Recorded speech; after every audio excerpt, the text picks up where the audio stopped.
When something happens, when something bad happens, and people are affected, public health takes care of the people. Anything that could affect the health of the general public or the welfare of the general public would be considered a public health emergency response. The pandemic is a clear example of that, but also we have examples like foodborne illness outbreaks, or it could be any other infectious disease. So a public health emergency is one where we are leading the response. The public health department is in charge of the response, but we could be playing a supportive role in another type of emergency response.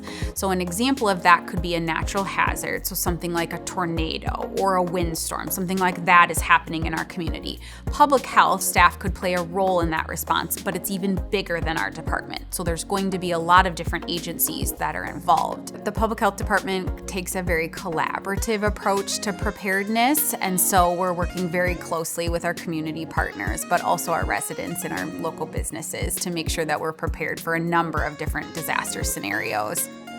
When there is an emergency, who's there first? It is the community. We build up and support community organizations because we know that we'll be relying on them when something happens. We revise our plans regularly, so we make sure that we go through each written plan, make sure that it's up to date. While the plans are really important in and of themselves, it's the revising process to these living documents that's where most of the value comes in. Plans are always needing to be reviewed, tweaked. It's a lot of plan reviewing, rewriting. There's always something coming up. Once we've revised the plan and made sure that it's up to date, then we educate the department. So we train the department on what that plan says. In order to provide emergency services to our residents, we need to do so quickly, which means that we need staff to help with the emergency response. Our trainings range anywhere from incident command system training to mass care. Mass care involves everything from a temporary evacuation point to a full-blown overnight shelter, family assistance center, family reunification centers. When the I-35W bridge collapsed, the Minneapolis Health Department was one of the groups that helped coordinate the Family Assistance Center and worked on family reunification. They took calls from people and gathered information in order to reconnect people who might have been on the bridge with other people who were looking for them. In 2011, after the North Minneapolis tornado, there were a lot of people who couldn't stay in their homes for a brief period of time. So we operated an emergency shelter, also had a recovery center where anyone who had been impacted by the tornado could come and be connected with services like insurance, having vital documents replaced, learning about different resources that were available for them in order to rebuild or find other services.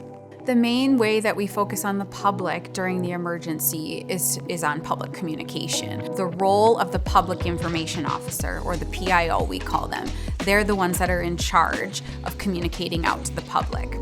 Communication and information sharing is one of the most complicated parts of any type of emergency response. There is frequently a lot of information to share, and we also have to understand how populations take in information. They could see that in social media, they could see that in press conferences on TV, they could see that on information on our website, maybe in a newspaper article. We try to use a variety of different channels in order to speak to the public, but it's really the role of the public information officer that's handling that and working very closely with partners to make sure that we're all delivering the same message. The consistency is really important. One of the terms that is frequently used is whole community planning, which means, looking at all the different parts of the community and planning for everyone in the community.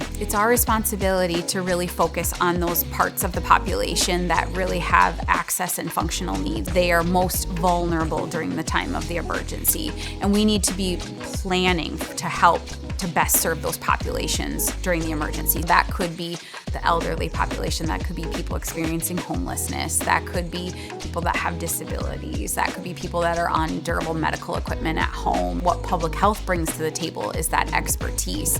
We know the population, we know the science behind protecting everyone's health, and so that's the value of having public health specific emergency preparedness.